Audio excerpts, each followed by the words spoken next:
बिस्मिल्लाहिर्रहमानिर्रहीम। अस्सलामु अलैकुम। होम्योपैथिक डॉक्टर मोहम्मद फैसल ओकाड़ा से आपकी खिदमत में हाज़िर है। जैसा कि कल मैंने आपसे वादा किया था कि कल नेक्स्ट वीडियो जो बनाऊंगा उसमें आर्निका ऑइंटमेंट बनाने का तरीका बताऊंगा, तो वही वादे के साथ मैं हाज़िर हूँ। आज मैं आपको आर्निका ऑइंटमेंट बनाने का तरीका बताऊंगा।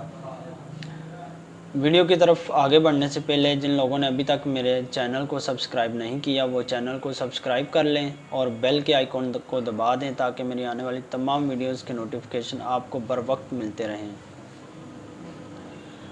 आर्निका ऑइंटमेंट के फ़वाइद क्या हैं, इसके बेनिफिट्स पहले सुन लें। ये जोड़ों, पट्ठों, हड्डियों की दर्दों में बहुत ही अच्छा काम करती है। मोच आ जाने की सूरत में बहुत अच्छा काम करती हैं। अगर नील पड़ जाएं, चोट लगती है, बाज़ का ज़ख़म नहीं होता, वहाँ पे वो नील पड़ जाते हैं। अक्सर हम बोलते हैं कि इसको चोट लगी है, नील पड़ गया है, खून रुक गया है, वहाँ पर ये बहुत अच्छा काम करती है। दिन में तो 2 से 3 बार मालिश करने से बहुत ही अच्छा रिज़ल्ट मिलता है। तो इसको बनाने का तरीक़ाकार क्या है, इसमें जो मेडिसिन है वो नोट कर लें। इसमें 5 मेडिसिन इस्तेमाल होती हैं, उसका नाम लिख लें।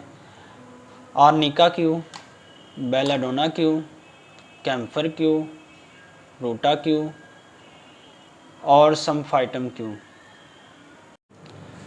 ये जो 5 मेडिसिन हैं ये 10-10 ml लेनी है।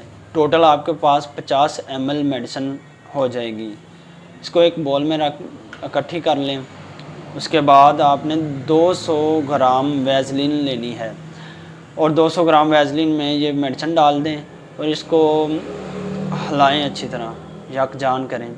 इसको किसी तेज़ धार आले से यकजान नहीं करना आपने, ठीक है। किसी किस्म की कोई छुरी वगैरह इस तरह की कोई चीज़ ना हो, ठीक है।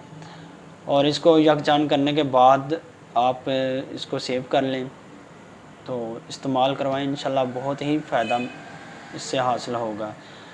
मेरा तो मशवरा ये है डॉक्टर हज़रात को कि ये आप अपने क्लिनिक पर बना के रख लें करें और मुझे दुआओं में याद रखें।